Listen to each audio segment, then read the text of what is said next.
বন্ধুরা দেখো, এজের অঙ্ক নিয়ে চলে এসেছি। অঙ্কটা দেখো, পিতা ও পুত্রের বয়সের অনুপাত 5:2। বর্তমান পিতার বয়স 50 বছর হলে পুত্রের বয়স কত হবে? তাহলে দেখো, এই সমস্ত অঙ্ক করার ক্ষেত্রে আমরা ইকুয়ালাইজেশন করব, অনলি ইকুয়ালাইজেশন। তাহলে কি লিখতে পারি আমরা? পিতার বয়সের অনুপাত কত? 5, তাহলে সমান সমান 50। ঠিক আছে, এক সমান সমান কত লিখতে পারি আমরা? 50/5। পুত্রের বয়সের অনুপাত 2, তাহলে 50 × 2/5 কাট। তাহলে কত? সমান সমান 20 বছর।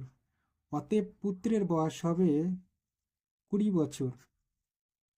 ঠিক আছে, 20 বছর হবে পুত্রের বয়স।